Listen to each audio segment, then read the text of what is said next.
Pengaruh musik itu dalam perjanjian lama dijelaskan adalah sebagai kebutuhan, bukan kewajiban. Nah, bagaimana melalui musik di gereja itu roh Allah turun kepada jemaat, bukan malah roh jahat yang turun. Oleh karena itu pemain musik harus betul-betul mampu memainkan musik itu dengan baik dan benar. Jika tidak, roh jahat akan datang kepada persekutuan. Persembahan itu adalah buah dari iman, bukan kewajiban. Kalau itu kewajiban, orang bisa memberikan persembahan tanpa percaya kepada firman Tuhan.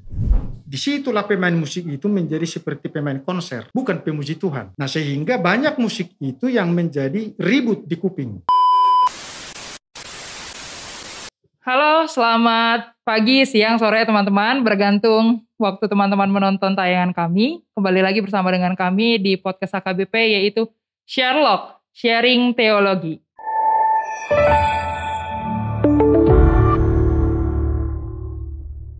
Di episode yang ke-7 ini, teman-teman sudah ada bersama dengan saya, seorang ahli di HKBP mengenai buku ND HKBP. Saya perkenalkan, mungkin di sebelah saya sudah ada Pendeta Eden Siahaan STHMM yang juga merupakan Kepala Biro dari Ibadah dan Musik di HKBP. Benar ya, Amang? Oke, kita pertama-tama Amang, ini merupakan episode yang ke-7 yang mana tema kita adalah tentang buku ND HKBP. Jadi sudah ada beberapa pertanyaan yang sebenarnya kami ramu Amang untuk membantu teman-teman yang ada di sini untuk lebih mengenal tentang teologi buku ND yang ada di HKBP.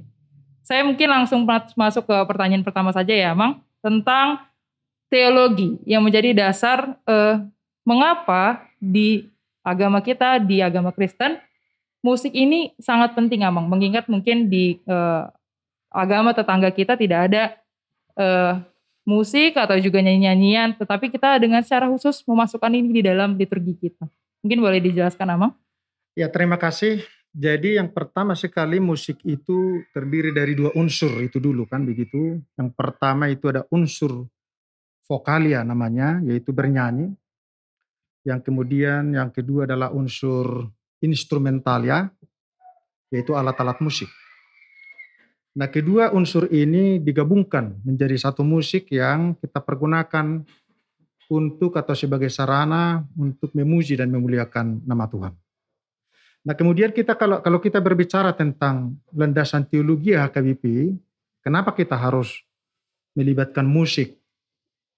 Kedua unsur itu di dalam peribadahan.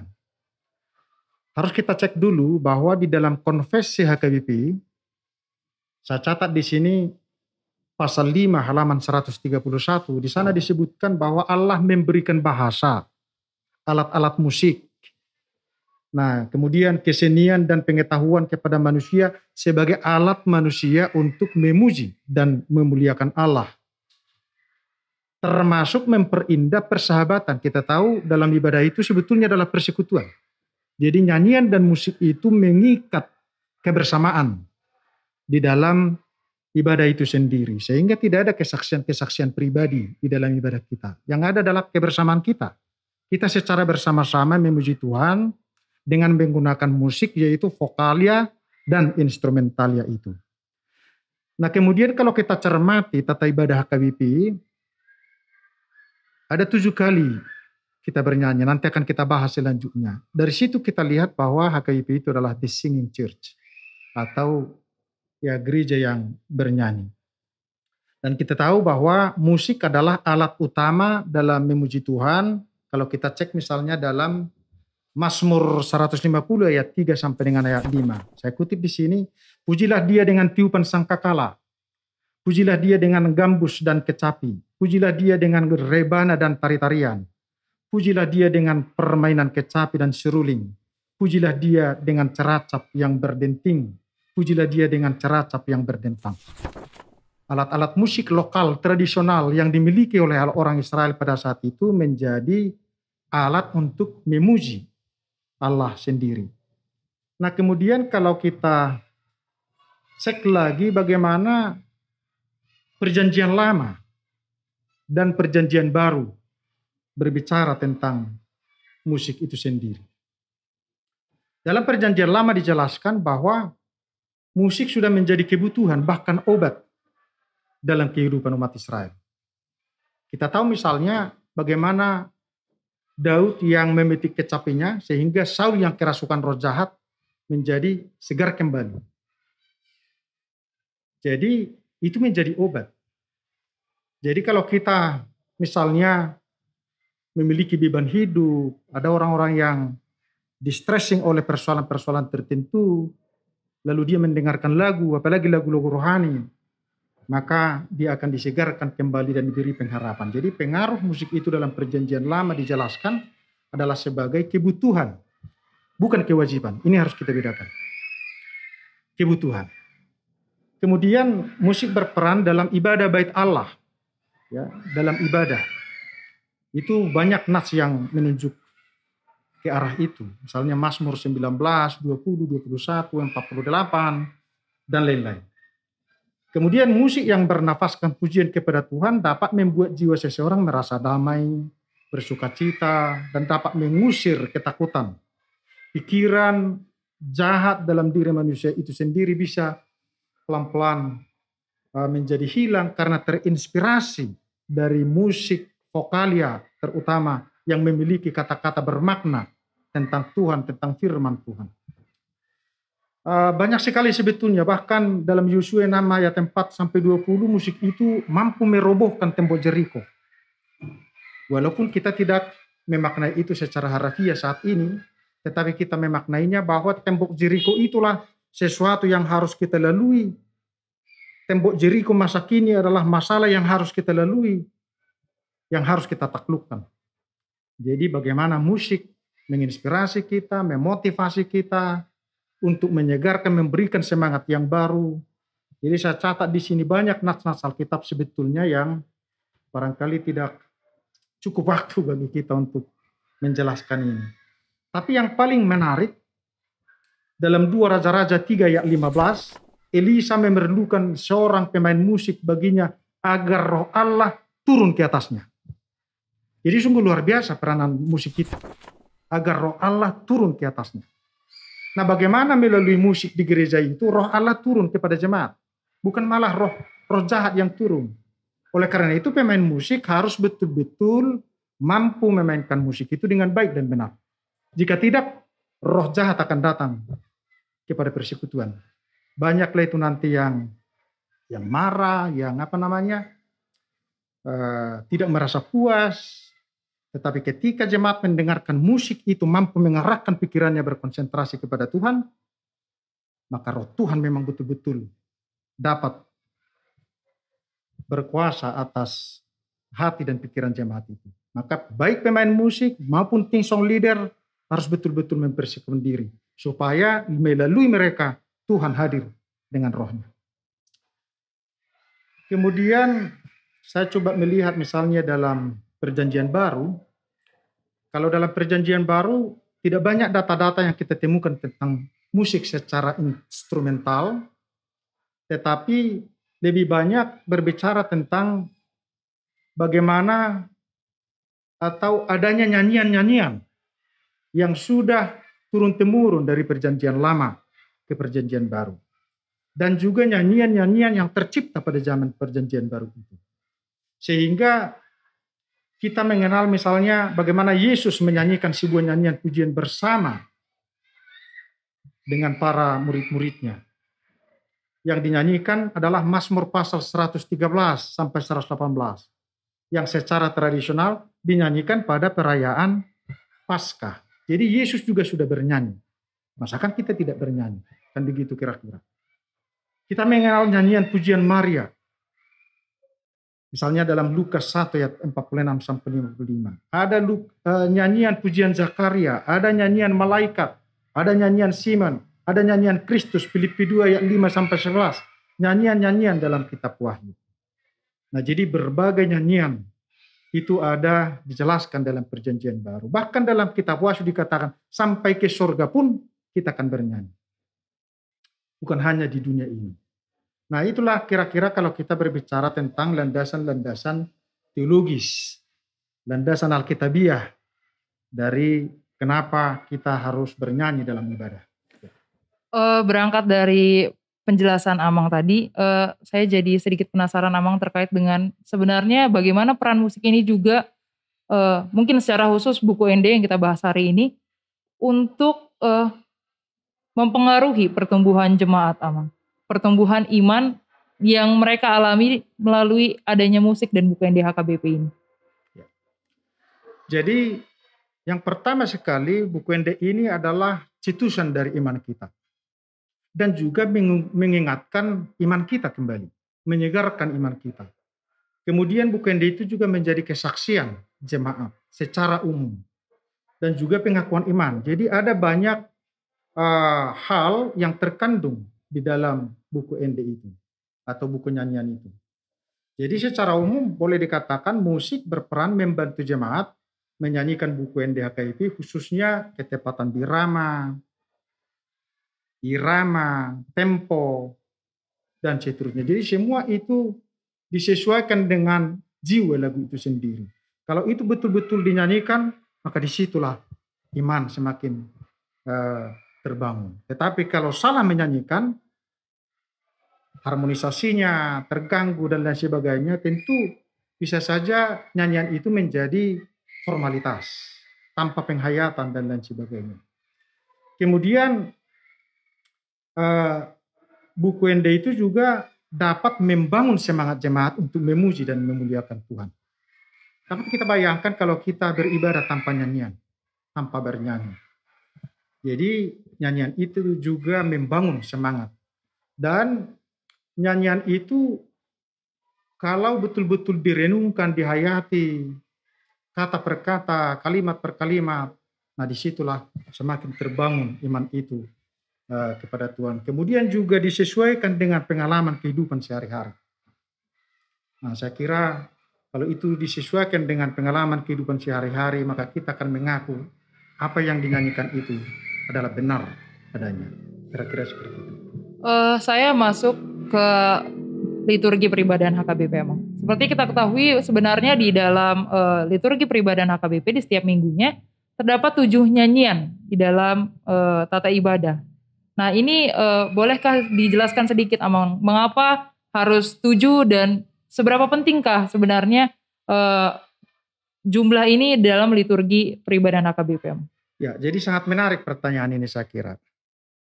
Banyak orang yang terkesan seolah-olah ibadah HKBP itu sangat monoton. Dari dulu sampai sekarang, belum lahir pun saya itu sudah ada ibadah HKBP. Nah itu wajar kalau ada orang yang mengatakan itu monoton. Karena apa? Karena mereka juga tidak mengerti step-step, tahapan-tahapan dalam liturgi HKBP itu. Dan tidak ada yang merevitalisasi itu. Seandainya orang tua merevitalisasi itu kepada anaknya, pasti akan mengerti dan tidak akan merasa jenuh. Kita juga semua pasti merasa jenuh, cepat merasa bosan kalau kita mengikuti suatu acara yang sama sekali tidak kita mengerti.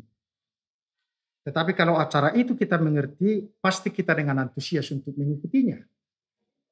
Nah, jadi demikianlah dalam ibadah HKBP sehingga ada 7 nyanyian itu nanti yang menjadi bagian integral.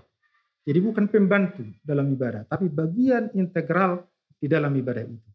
Jadi itu sudah tersusun rapi sedemikian rupa dan punya makna masing-masing. Misalnya, kenapa bukan khotbah duluan? Supaya jemaat jangan cepat ngantuk gitu. Tetapi justru khotbah itu di akhir. Itu artinya dalam ibadah kita khotbah itu adalah puncak, klimaks dari persekutuan ibadah itu sendiri. Jadi ibarat kita berjalan dari perjanjian lama, ada hukum Taurat, terus sampai kepada perjanjian baru, ada evangelium. Jadi kita berjalan dari kekangan hukum Taurat kepada pembebasan, keselamatan yang dilakukan oleh Tuhan. Jadi satu persatu sebetulnya bisa saya jelaskan, tapi fokuslah dulu kita tentang nyanyian ini. Kemudian nyanyian memberikan pendidikan kepada warga jemaat tentang ajaran teologis yang sedang berlangsung dalam gereja tersebut. Jadi ajaran-ajaran teologi HKBP terkandung dalam buku nyanyian itu. Dengan bernyanyi maka jemaat memahami, oh ini rupanya ajaran HKBP yang diajarkan melalui nyanyian. Nah kemudian nyanyian dalam liturgi merangkai unsur-unsur liturgi secara berkaitan. Dari foto, kemudian bernyanyi, kemudian hukum Tuhan, bernyanyi, pengakuan dosa, dan janji tentang keselamatan, kemudian bernyanyi, lalu masuk epistel firman Tuhan, kemudian bernyanyi, apakah epistel itu kita percayai atau tidak. Lalu kalau kita percaya, kita mengaku iman kepercayaan. Dan hanya orang yang percayalah yang berkenan untuk mendengarkan khotbah. Itu sebabnya percaya dulu baru mendengarkan khotbah. Dan sebelumnya atau diantara itu ada nyanyian. Kemudian setelah khotbah ada juga nyanyian ucapan syukur bahwa kita sudah menerima harta yang luar biasa yaitu firman Tuhan. Maka kita di situ memberikan ucapan syukur melalui persembahan. Nah kemudian nyanyian jemaat sebagai simbol dari iman dan pengajaran. Syair dan musik sangat penting dalam menyampaikan pesan pemberitaan firman itu. Jadi nyanyian juga adalah pemberitaan firman. Kalau kita bernyanyi, kita sedang memberitakan firman Tuhan juga. Dengan segala pesan yang ada di dalamnya. Nah kemudian masuk kita ke nyanyian pertama satu-satu lah. Pertama, kedua, ketiga. Nyanyian pertama merupakan puji-pujian kepada Tuhan di mana kita telah siap mengikuti panggilan beribadah. Pada nyanyian pertama, ibadah belum dibuka. Tetapi kita sudah mempersiapkan diri, konsentrasi untuk mengikuti ibadah itu, apalagi ibadah itu setelah dibuka dengan foto. Karena yang membuka ibadah itu bukan manusia, tetapi adalah Allah. Itu sehingga liturgis berkata atau pemimpin ibadah di dalam nama Allah Bapa dan Anak Yesus Kristus dan Roh Kudus yang menciptakan langit dan bumi. Itu artinya ibadah itu resmi dibuka oleh Allah Tritunggal, bahkan dimeteraikan dengan nama Allah Tritunggal itu sendiri. Tapi sebelumnya kita betul-betul mempersiapkan diri sehingga nyanyian pertama itu adalah nyanyian puji-pujian untuk menghimpun kebersamaan kita memasuki ibadah itu. Nah kemudian nyanyian kedua adalah nyanyian setelah votum introitus dan doa pembukaan. Dan atau sebelum kita mendengarkan hukum Tuhan. Nyanyian kedua ini merupakan sambutan jemaat terhadap doa pembukaan yang berhubungan dengan kalender gerejawi. Jadi kita punya kalender gerejawi itu makanya ada misalnya tahun baru gereja itu dimulai dengan minggu Advent. Advent pertama, kedua, dan seterusnya. Ada nama-nama minggu misalnya Rogate, Estomihi, Misericordias Domini, Quasimodo Geniti. Jadi nyanyian itu juga dihubungkan dengan itu. Nah kemudian pada nyanyian ketiga adalah merupakan respon jemaat untuk mengaminkan hukum Tuhan. Setelah kita mendengarkan hukum Tuhan, apakah itu diambil dari hukum Taurat yang ke-10 atau dari nats Alkitab yang bersifat imperatif atau larangan atau persuasif, maka kita mengaminkan itu untuk kita hayati. Tetapi kita tidak mampu untuk melakukan itu tanpa pertolongan Tuhan. Sehingga ada doa setelah hukum Taurat itu. Marilah kita memohon kekuatan Tuhan. Ya Tuhan Allah, kuatkanlah kami untuk melakukan yang sesuai dengan hukum-Mu. Karena kita tidak mampu melakukan itu tanpa bimbingan Tuhan. Nah kemudian kita masuk ke nyanyian keempat, yaitu merespon pengampunan dosa. Setelah kita tadi mendengarkan hukum Tuhan, kita tidak mampu melakukan secara sempurna, dengan demikian kita sebutkan kita adalah orang-orang yang berdosa. Sebagai orang berdosa kita layak mengaku dosa, tetapi begitu kita mengaku dosa, pada saat itu janji keselamatan dijanjikan. Dengarkanlah janji keselamatan tentang pengampunan dosa kita. Nah setelah itu ada nyanyian keempat ini untuk merespon itu, sehingga nyanyian di situ adalah nyanyian ucapan syukur atas keselamatan dari kuasa dosa itu sendiri. Nah setelah itu kita akan mendengarkan epistel. Setelah epistel didengarkan, masuk kita ke nyanyian yang kelima yang merupakan respon jemaat tentang pembacaan Alkitab itu sendiri. Dan tentu nyanyian di sini akan disesuaikan dengan isi nats epistel itu sendiri. Tentang apa nats epistel itu? Apakah tentang pertobatan? Apakah tentang keselamatan? Apakah tentang pengampunan dosa, dan lain sebagainya. Jadi semua nyanyian-nyanyian itu disesuaikan dengan apa yang menjadi isi nas epistel itu, sehingga dengan nyanyian itu, nas epistel itu ditanamkan kembali, ditekankan kembali ke dalam hati dan pikiran jemaat. Nah, nyanyian yang keenam itu merupakan respon jemaat akan pengakuan iman. Setelah kita mendengarkan firman Tuhan dalam epistel atau membaca firman Tuhan dalam epistel, yang menjadi pertanyaan kan sebetulnya adalah apakah kita percaya dengan itu, dengan firman Tuhan itu. Mestinya kita percaya, itulah idealnya. Dan kalau kita percaya, kita mengucapkan kesaksian iman percaya kita. Nah setelah itu kita bernyanyi. Sehingga nyanyian keenam ini merupakan respon jemaat akan pengakuan iman, di mana firman yang telah dibacakan sungguh-sungguh dipercaya. Sebagai buah iman, jemaat memberikan persembahan. Sehingga 2 kali persembahan. Jadi sebagai ungkapan rasa atau iman percaya kita kepada firman Allah, kita memberikan persembahan. Jadi landasan ajaran teologisnya, persembahan itu adalah buah dari iman, bukan kewajiban. Kalau itu kewajiban, orang bisa memberikan persembahan tanpa percaya kepada firman Tuhan. Nah kemudian nyanyian ketujuh merupakan respon jemaat terhadap firman yang telah dikhotbahkan. Nyanyian berkenaan dengan khotbah. Nyanyian berkenaan dengan teks khotbah atau tentang refleksi daripada khotbah itu sendiri dalam kehidupan sehari-hari. Saya kira itu dulu yang bisa saya sampaikan tentang ketujuh nyanyian. Sangat detail ya, Amang. Saya lanjut sedikit, Amang. Saya memperhatikan bahwa terkadang di beberapa gereja HKBP ada gereja-gereja yang memasukkan alat musik Batak, alat musik tradisional ke dalam peribadahan. Nah, saya pikir inkulturasi dalam ibadah ini memang cukup menarik, karena memang kita tahu sekali kalau gereja HKBP adalah gereja orang-orang dengan suku Batak. Tetapi emang mungkin ada kesan seolah-olah sedikit memaksakan, karena yang saya tahu tidak semua alat musik Batak ini memiliki seperti ketukan yang tepat untuk dimainkan bersama dengan buku ND. Ini bagaimana, Amang, tanggapan Amang terkait dengan hal ini? Baik, kita berangkat dari landasan Alkitabiah tadi, Mazmur 150, Ceracap, kecapi, gambus, itu semua adalah musik tradisional orang-orang Israel. Sekarang kita sebagai orang Batak mau menggunakan itu untuk memuji Tuhan. Persoalan yang saya lihat bukan pada alat musiknya, tetapi berada pada pemain musiknya.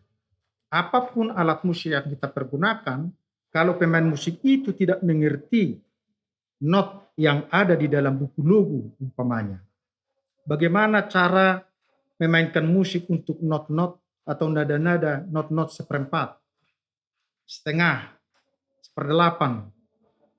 Kalau itu tidak dimengerti, otomatis apapun musiknya pasti salah. Sekalipun organ atau keyboard. Kita tahu sekarang ini kita amati pemain keyboard juga banyak yang salah di situ. Nah, apalagi pemain musik Batak misalnya. Tetapi kalau pemain musik itu betul-betul mengerti dan memahami bagaimana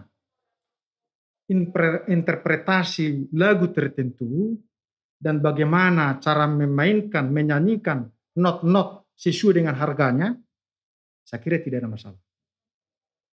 Termasuk alat musik Batak.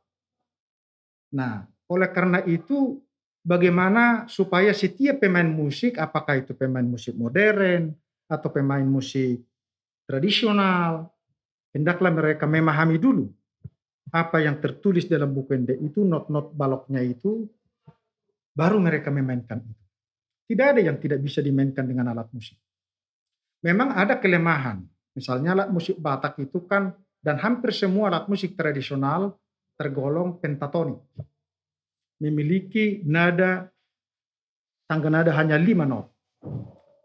Nah, tetapi misalnya alat musik Batak, gondang, teganing, nah itu termasuk pentatonik. Untuk menjadi melodi mungkin tidak pas. Tetapi untuk memandu kecepatan lagu apapun bisa dipandu. Itu yang namanya dalam bahasa Batak poda-poda. mengudapi. Jadi menentukan eh, cepat lambatnya suatu lagu, tapi harus sesuai dengan petunjuk dalam buku lagu itu sendiri. Kalau tidak, maka akan amburadul. Disitulah pemain musik itu menjadi seperti pemain konser, bukan pemuji Tuhan. Nah, sehingga banyak musik itu yang menjadi ribut di kuping.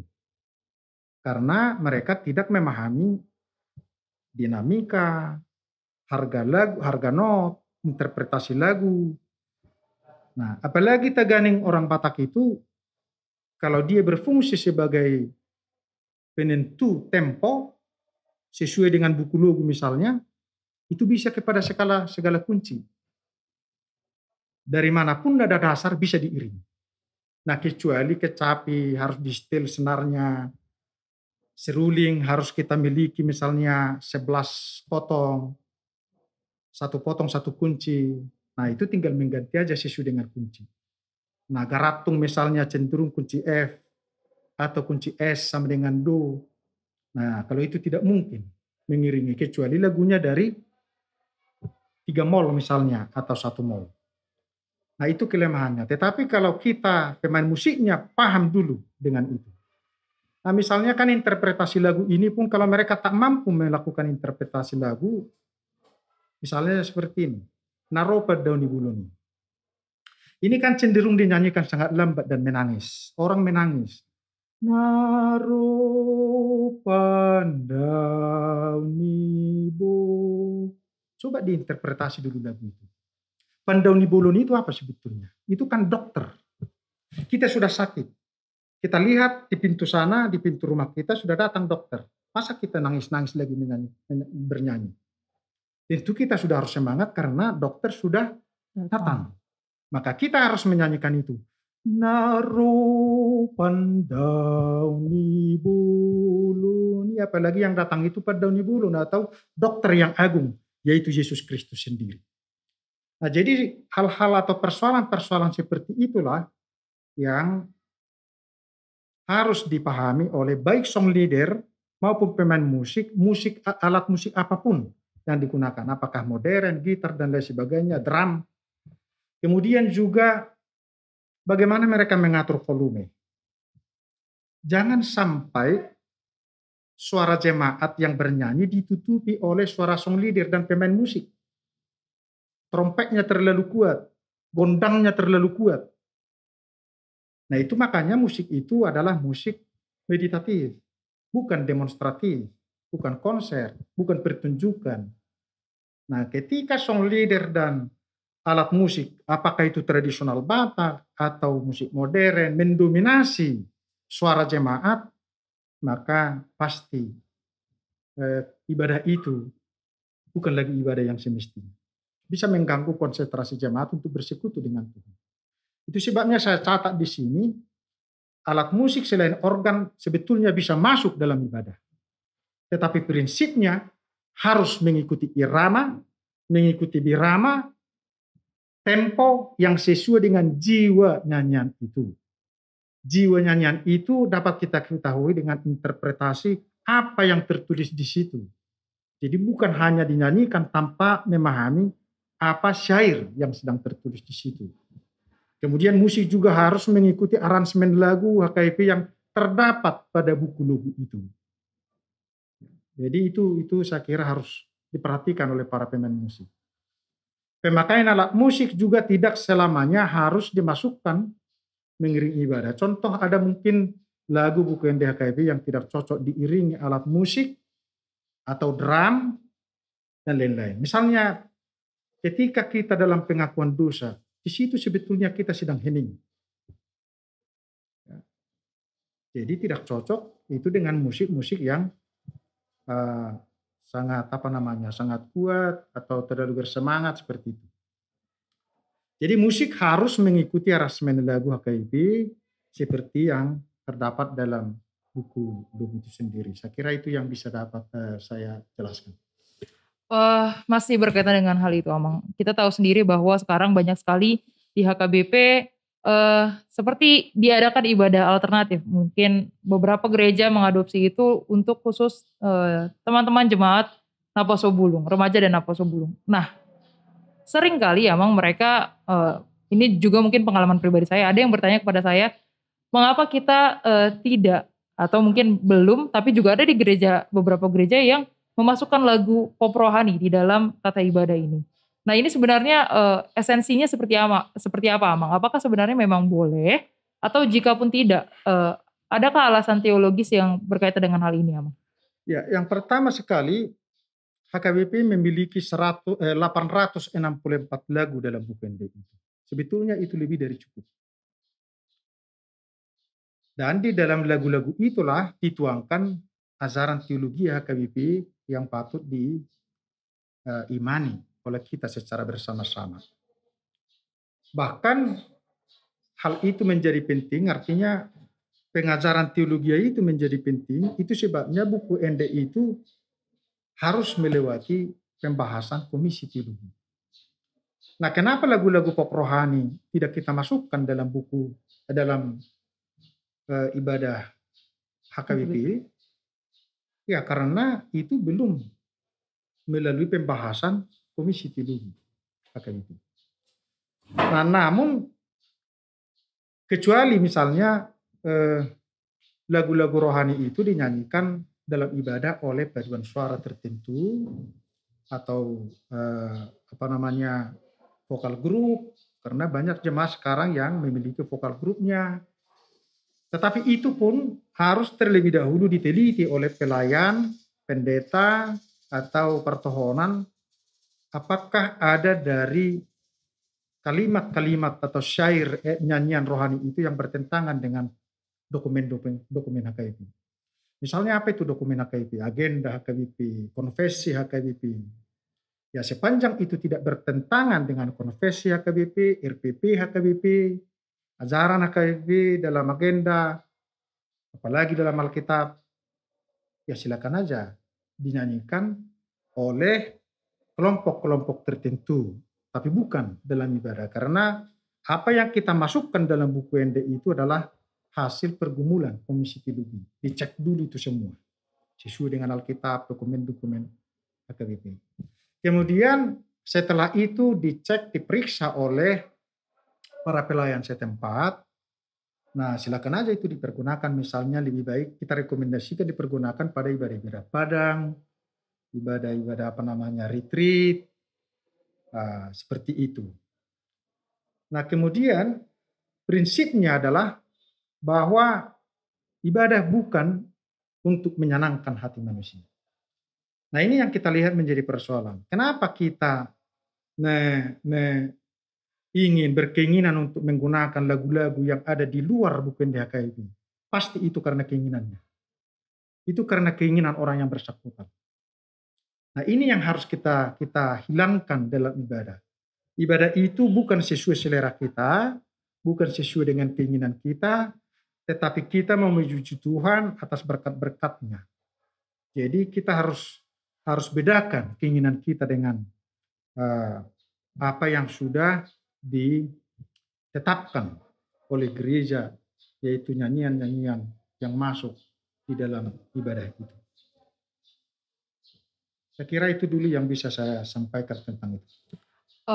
Begini ya, Mang, saya tahu sekali bahwa, mungkin juga teman-teman di rumah mengetahui bahwa tentu penggunaan buku ND ini, nomor-nomor lagu di HKBP, tidak dapat sembarangan. Ini mungkin boleh dikasih tahu Amang tips and triknya dan, betapa pentingnya bahwasanya kita harus mementingkan, penggunaan nomor lagu yang tepat di dalam liturgi peribadahan HKBP ya, Mang. Nah, betul. Lagu-lagu dalam buku ND HKBP pun harus kita pilih dalam ibadah minggu tertentu. Apalagi kalau berbicara tentang lagu-lagu pop rohani yang beredar di luar sana. Jadi ada beberapa kriteria atau beberapa ketentuan yang harus kita lihat dalam memilih nyanyian dari buku ND itu. Yang pertama, kita harus memperhatikan nama minggu sesuai dengan kalender gerejawi. Nah, misalnya kalau nama minggu itu misalnya Misericordias Domini, bahwa dunia penuh dengan kasih setia Tuhan, maka kita akan pilih lagu-lagu yang sesuai dengan kasih setia Tuhan. Demikian juga nanti bagian-bagian dari agenda, foto, pengakuan dosa, dan lain sebagainya, itu kan disesuaikan dengan itu semuanya. Nah yang kedua, kita harus memperhatikan nas epistel dan evangelium. Sebagaimana tertulis dalam almanak HKBP itu. Tentang apa nas epistel itu? Tentang apa nas evangelium itu? Nah itu semua disesuaikan. Nah kemudian kita memperhatikan substansi dalam introitus, pengakuan dosa, dan janji tentang pengampunan dosa. Kalau sudah ditetapkan fotumnya, introitusnya, dua pembukaannya itu tentang apa? Sehingga nyanyian disesuaikan dengan itu. Kemudian kita juga memperhatikan hukum Tuhan. Apakah hukum Tuhan itu diambil dari hukum Taurat yang ke-10 atau diambil dari bagian-bagian lain, nas Alkitab atau konfesi. Nah, nyanyian juga disesuaikan dengan itu. Kemudian kita juga memperhatikan topik minggu. Apa yang menjadi topik minggu? Jadi topik minggu itu sudah tertulis sekarang di almanak HKBP setiap minggu ada itu. Bahasa Batak maupun bahasa Indonesia. Jadi nyanyian juga kita sesuaikan ke hal-hal itu. Oke, mungkin ini menjadi pertanyaan penutup kita dari segmen yang pertama. Amang, saya ingin bertanya, mungkin secara Amang pribadi, bagaimanakah langkah yang tepat yang sebenarnya harus dilakukan oleh kita mungkin sebagai pelayan juga oleh jemaat untuk mendaratkan makna dan penggunaan buku NDHKBP ini di dalam kehidupan kita sehari-hari, Amang? Betul. Yang pertama sebetulnya suka atau tidak suka, mau tidak mau, pelayan yang penuh waktu mutlak harus mampu minimal secara standar mengerti buku ND dan mengerti bernyanyi secara standar sesuai dengan buku lagu itu. Suka atau tidak suka. Oleh karena itu, biarlah kita pelayan apalagi yang masih muda-muda, bahkan yang masih mahasiswa sekarang harus betul-betul memberikan perhatian terhadap nyanyian itu. Karena dari tadi juga saya sudah katakan bahwa gereja itu, gereja HKBP itu adalah the singing church. 7 kali bernyanyi hanya satu khotbah. Nah jadi kita harus menyesuaikan diri kepada pelayanan untuk bernyanyi. Sehingga dengan pelayanan kita di tingkat jemaat itu, kita mampu menjelaskan nyanyian itu bagaimana menyanyikannya, kita mampu menjelaskan apa makna nyanyian itu, baik dari khotbah, sermon, persekutuan pendelahan Alkitab, dan lain sebagainya. Kalau kita tidak mampu, suka tidak suka dengan bahasa saya ini, ya tentu kita bisa menjadi batu sandungan. Yang kedua dibutuhkan song leader dan pemain musik yang benar. Itu selalu menjadi bagian penekanan biro ibadah musik, terutama dalam pelaksanaan pelatihan di jemaat atau di tingkat distrik. Song leader, pemain musik harus mampu memahami dengan benar. Tidak harus dengan luar biasa, tetapi standarnya itu. Mampu membaca not dengan baik. Kemudian pemimpin lagu atau song leadernya adalah orang yang sudah mengetahui isi atau syair lagu dari lagu yang akan dinyanyikan. Sehingga dengan terlebih dahulu mengetahui tentang apa syair yang dilakukan, itu dapat dikeluarkan dengan ekspresi dan itu diikuti oleh jemaat. Dan dengan itu jemaat akan lebih mudah tertolong, terbantu untuk ikut menghayati lagu itu sendiri. Jadi termasuk temponya, dinamikanya. Jadi sehingga jemaat dapat menikmati lagu dan syair lagu itu dengan sendirinya. Yang berikut perlu menghayati kata demi kata atau kalimat demi kalimat. Tadi juga saya sudah singgung. Yaitu yang tertera dalam suatu nyanyian yang sedang dinyanyikan itu sendiri. Misalnya saya ambil tadi contoh, naro pedauni bulun. Itu harus dipahami, harus direnungkan. Sehingga kalau sudah roh pedauni bulun sudah datang, dokter sudah datang, bagaimana sikap kita? Apakah kita masih bersedih hati atau kita sudah bersuka cita? Ketika kita merasakan itu, disitulah pendaratan itu. Bahwa nyanyian itu mendarat di dalam hati. Kemudian mendalami dan merenungkan apa yang diucapkan dalam bernyanyi. Merenungkan. Merenungkan ini tidak terbatas. Kapan? Sampai kapan? Bisa kita merenungkan nyanyian itu setelah keluar dari gereja. Bisa kita merenungkannya sambil lalu ketika kita bekerja. Sehingga dengan hasil perenungan itu, kita dapat memperoleh semangat baru dalam melakukan aktivitas kita. Saya kira demikian.